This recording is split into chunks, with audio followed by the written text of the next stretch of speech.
ఈరోజు మనం చూస్తూ ఉన్నాం, రాష్ట్రంలో రైతుల పరిస్థితి రోజు రోజుకు దిగజారిపోతూ ఉన్నది. రైతులు రోడ్ల మీద పడి మా ధాన్యాలు మేము తీసుకోండి ప్రభుత్వానికి కోరుతూ ఉంటే కూడా మా ఒక ధాన్యము మాకు ఎట్లయినా మీరు రైతు బంధులు ఇవ్వలేదు, పంటలు పండించిన మంచి పంటలు పండినాయి అదైనా కొనండి అని చెప్పి వేడుకుంటే కూడా ప్రభుత్వం కదిలి రాని, ప్రభుత్వం దాని గురించి పట్టించుకునే పరిస్థితిగా మనకు కనబడలేదు. గత ప్రభుత్వం బీఆర్ఎస్ ప్రభుత్వం రైతులకు బేడీలేసి జైలుకు పంపించే సంఘటన చూసినాం. ఈ ప్రభుత్వం ఇంకా ఒక మెట్టు వచ్చి పోలీసుల కాలు పట్టుకునేటటువంటి ఒక పరిస్థితి ఈరోజు రైతులకు తీసుకొచ్చారు. మన నారాయణపేటలో జరిగిన సంఘటన అయితే, నిజామాబాద్లో జరిగిన సంఘటన అయితే, ఎక్కడ కూడా రైతులు వారి యొక్క పంటని ఏదైతే ఎంఎస్పీకు అమ్మాలనే ప్రయత్నం చేసినప్పుడు కూడా ఆ చేసేటటువంటి ఒక ఏదైతే వారు ప్రయత్నం చేస్తున్నారో ప్రభుత్వం కొద్దిగా కూడా ముందుకు రావట్లేదు. ఈరోజు ఐకీపే ద్వారా కానీ, అదేవిధంగా కొన్ని కొనుగోలు కేంద్రాలు ఏవైతే ఉన్నాయో వాటిని కానీ ఇవన్నీ ఏవైతే స్టేట్ గవర్నమెంట్ చేయాల్సిన పర్చేస్ చేయాల్సిన అవసరం ఉందో వారు చేయట్లేదు.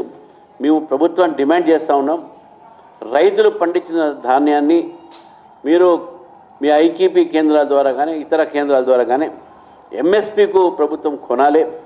లేకపోతే రైస్ మిల్లర్స్కు వీళ్ళు అమ్మడానికి వాళ్ళకు ట్రాన్స్పోర్ట్ లేదు, లేకపోతే ఏమైనా వసతులు లేవు, కనీసం అదైనా కలిగించాల్సిన అవసరం ఉందని చెప్పేసి భారతీయ జనతా పార్టీ డిమాండ్ చేస్తూ ఉంది ప్రభుత్వాన్ని. మొత్తం ఏవైతే ధాన్యం పీడిఎస్ కింద ఏదైతే ధాన్యం ఇస్తారో అవంతా కూడా కేంద్ర ప్రభుత్వం తర్వాత రీఎంబర్స్మెంట్ చేస్తారు. ఇది ఆలోచించాల్సిన అవసరం ఉంది ప్రభుత్వం. అని రైతులకు నష్టం ఒకేపు జరుపుతూ ఉన్నారు, ఒకేపు మొత్తం గోడాన్సల్ని ఫుల్ అయిపోయి ఉన్నాయి, పంటలు కూడా పండినాయి బాగానే, రైతులకు ఏదో పంటలు వస్తాయని చెప్పి అప్పుడు 500 రూపాయలు మీరు ఇస్తామని చెప్పారు బోనస్, అది ఇవ్వలేదు. ఇప్పుడు రెండో సంవత్సరం ఇది, మీ ప్రభుత్వంలో రెండో సంవత్సరం రైతులు వారి యొక్క ధాన్యాన్ని అమ్మలేని పరిస్థితిలో ఉన్నారు. ప్రభుత్వం వెంటనే ఎంఎస్పీ రేటుకు కొనాలని చెప్పేసి కూడా భారతీయ జనతా పార్టీ డిమాండ్ చేస్తూ మనం అందరం చూస్తూ ఉన్నాం. ఈరోజు రాష్ట్ర పరిస్థితి రైతులదే కాదు, ప్రభుత్వ రంగంలో పనిచేసేటువంటి ఉద్యోగస్తులు కూడా ఈరోజు ప్రభుత్వ రంగంలో దాదాపు 30 నుంచి 40 సంవత్సరాలు పనిచేసిన తర్వాత అది టీచర్గా కానీ ఇంకేదైనా కానీ వారు పదవి విరామం అయిన తర్వాత, రిటైర్మెంట్ అయిన తర్వాత వాళ్ళకు రావాల్సినటువంటి ఒక బెనిఫిట్స్ రావట్లేదు. నాకు నిన్న ఎవరు చెప్తా ఉండే టీచర్ వచ్చి 27 మంది చనిపోయారు ఈ 2 సంవత్సరాల్లో, కేవలము పెన్షన్స్ లేక, వాళ్ళకు ప్రావిడెంట్ ఫండ్ లేక. ప్రతి ప్రావిడెంట్ ఫండ్లో ఎంప్లాయీస్ కాంట్రిబ్యూషన్ ఉంటుంది, ఆ ఎంప్లాయీస్ కాంట్రిబ్యూషన్ కూడా ఈ ప్రభుత్వం దారి మళ్లించింది, వాళ్ళకి అది కూడా ఇవ్వట్లేదు. 2 సంవత్సరాల నుంచి ఈ రిటైర్మెంట్ బెనిఫిట్స్ రావట్లేదు. నిన్న నేను ముఖ్యమంత్రి గారికి ఒక లేఖ రాశాను, అయ్యా ఉద్యోగస్తులు ఈరోజు వారు మన పెన్షన్స్ రావట్లేదు, ప్రావిడెంట్ ఫండ్స్ రావట్లేదు, వారిని ఆదుకోండి, చనిపోతున్నారని చెప్పి ఉత్తరం రాస్తే ఇంతవరకు ప్రభుత్వం దాని మీద స్పందించింది కూడా లేదు. కానీ సంఘాలు మాత్రం చాలామంది ఫోన్ చేశారు నాకు, సార్ మీరు గట్టిగా ఇంకా ప్రభుత్వాన్ని అడగాలని చెప్పి. గట్టిగా ప్రభుత్వాన్ని ఏమడుగుతాం?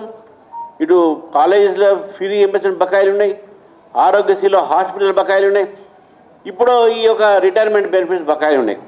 మాకున్నటువంటి లెక్క ప్రకారం 4 లక్షల ఎంప్లాయీస్ ఈరోజు సర్వ్ చేస్తున్నారు.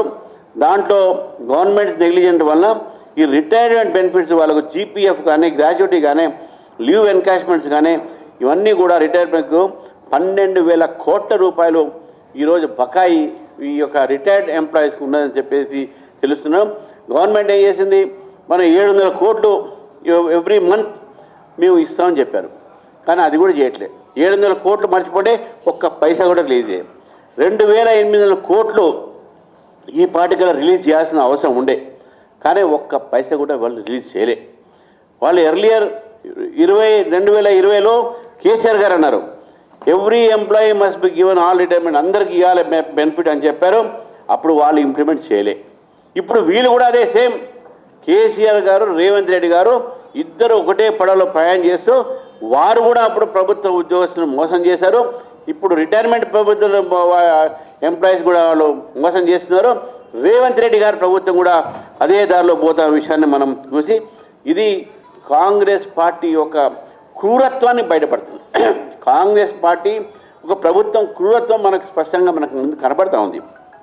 మిత్రులారా, ఎవరైతే మన ఈ ఎంప్లాయీస్ పనిచేస్తూ ఉన్నారో వాళ్లకు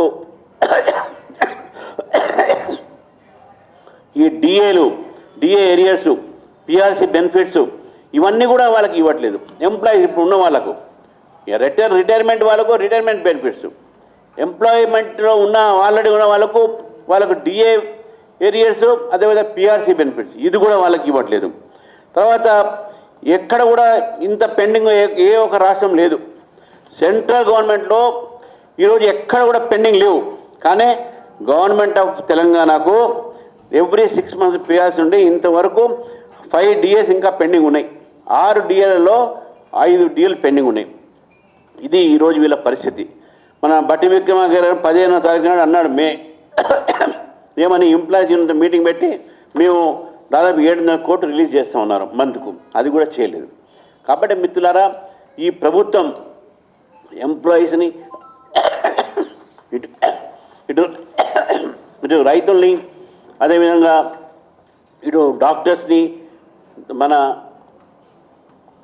ఎవరైతే హాస్పిటల్స్లో పోయి ఆరోగ్యశ్రీని దాంట్లో వాళ్ళందరూ కూడా వీళ్ళు మోసం చేస్తూ ఉన్నారు. మనం చివరికి ఈరోజు రాష్ట్రంలో ఒక పరిస్థితి చూస్తే ఇదో ఆర్థిక పరిస్థితి ఈ విధంగా ఉంది. మనం లా అండ్ ఆర్డర్ పరిస్థితి, శాంతి భద్రత పరిస్థితి మనం చూస్తుంటే గన్ కల్చర్ పెరుగుతూ ఉన్నది. నిజామాబాద్లో కానిస్టేబుల్ చనిపోయాడు. వెంటనే ఇంకో ఎంఐఎం నాయకుడు ఆయన గన్తోని ఒక గౌరక్షకుని ఫైర్ చేశాడు. దాని తర్వాత మళ్ళీ నెక్స్ట్ డే ఒక డీసీపీ ఇంకో దుండగుడి మీద ఫైర్ చేశాడు. అంతకుముందు ఒక మంత్రి ఓఎస్డీ తుపాకీ చూపెట్టి సిమెంట్ ఫ్యాక్టరీ యజమానికి వసూలు చేసే ప్రయత్నం చేశారు. అంటే తెలంగాణలో గన్ కల్చర్ పెరుగుతూ ఉంది. ఈ గన్ కల్చర్తోని తెలంగాణ మొత్తం అల్లాడిపోతుంది. మొత్తం రాష్ట్ర వ్యాప్తంగా కూడా మొత్తం law and order failure. Law and ఆర్డర్తో పాటు వారు కామన్ మ్యాన్కి ప్రొటెక్షన్ కాదు, పోలీసులు కూడా ప్రొటెక్షన్ నిలబడి ఉంది. అయితే వీళ్ళకి ఇంత జరిగితే ఎవరైనా దెబ్బ తాకిన వాడికి సహానుభూతి ఉంటుంది, మంచి పని చేస్తే. పోలీసు వాళ్ళకు ఈరోజు డీజీపీకి వెళ్ళారు, ₹1 కోటి ఇచ్చారు, మేము వెల్కమ్ ఇట్. కానీ మన దగ్గర ఇప్పుడు ఇక డీసీపీ మీద అటాక్ అయింది. కనీసం డీసీపీ ఎందుకు ఆయన ఫైర్ చేసి చెప్పాలా? కానీ ఈరోజు చూడండి మీరు, ఎంఐఎం వాళ్ళు డీసీపీ ఎవరి మీద అయితే ఫైర్ చేశాడో అతను చూడటానికి వెళ్ళాడు. ఎమ్మెల్యే కేవలం అసదుద్దీన్ ఓవైసీ, అక్బరుద్దీన్ ఓవైసీ డైరెక్షన్ మీద ఎమ్మెల్యే డీసీపీని కలవలే. డీసీపీ కూడా దెబ్బ తాకున్నాడు లోపల. డీసీపీని కలవకుండా ఎవరికైతే దెబ్బ తాకిందో అతన్ని కలవడానికి ఉస్మాన్ హాస్పిటల్ పోవడం జరిగింది. ఉస్మానే కేర్ హాస్పిటల్. వాని మీద 22 కేసులు ఉన్నాయి. ఈ నాయకులు, ఎంఐఎం నాయకులు ఆయన చూడడానికి పోయారు అక్కడికి. రేపు జూబ్లీస్ పరిస్థితి ఏమైతే ఒకసారి జూబ్లీస్ ప్రజలు ఆలోచించుకోవాలి. జూబ్లీస్లో రేపు కాంగ్రెస్ పార్టీని గెలిపిస్తే ఇక్కడ రాష్ట్రంలో వాళ్ళ 6 గ్యారంటీలు ఏం చేయలేకపోయారు. కానీ వీళ్ళు జూబ్లీస్లో గెలిస్తే వాళ్ళ 6 గ్యారంటీలు మేనిఫెస్టో ఇది. నేను చెప్తా ఉన్నాను వాళ్ళ 6 మేనిఫెస్టోలు ఏంది.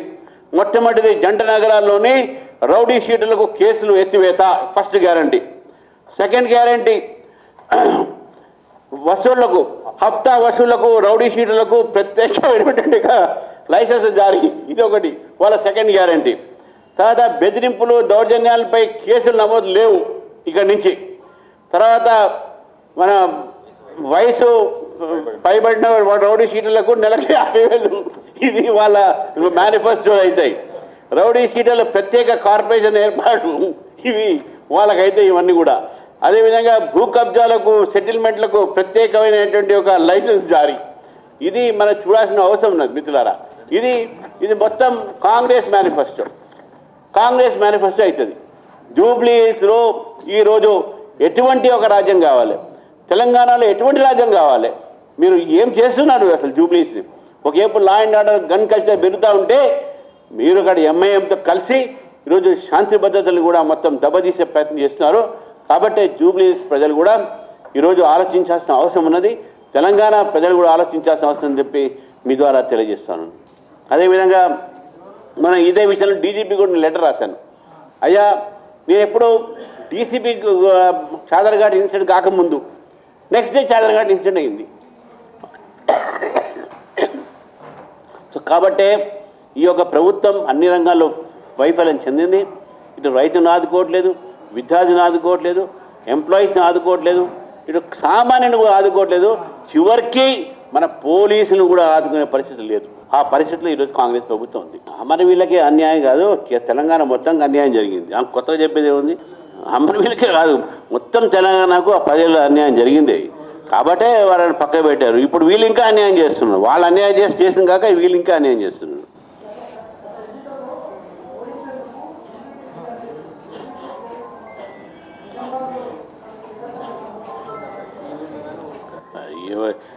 ఆమె ఏం చెప్తే మీరు అది అవన్నీ అడిగి నన్ను అడగచ్చు ఎట్లా? ఆమెను అడగాలి, నీ దగ్గర ఏం ప్రూఫ్ అని చూపెట్టమని చెప్పాలి. ఆమె ఓడిపోగానే అట్లా అనుకుంటే తప్పు. అవి ప్రజలు ఓడగొట్టారు. బీఆర్ఎస్ బీజేపీ ఎందుకు? మొత్తం బీజేపీ ఈరోజు ప్రజల మన్నన పొందింది, బీఆర్ఎస్ 0. కారు డాష్ అయింది. కారు మొన్నడకు మజ్లీస్ గ్యారేజ్లో ఉండే బయటకు వచ్చింది. ఇప్పుడు పంచర్ అయి ఉన్నది. కారు దేనికి పనికి రాకుండా అయిపోయింది. డ్రైవర్ లేరు, స్టీరింగ్ లేరు, కార్లు టైర్లు అని ఊడిపోయినాయి. పర్మనెంట్ షెడ్లో ఉన్నది అది. కాబట్టి ఇంకా ఆ కారు నుంచే బయటికి దిగిన వ్యక్తి ఏదైనా మాట్లాడితే దాని విషయంలో మనం రియాక్ట్ కాకపోవడం మంచిది.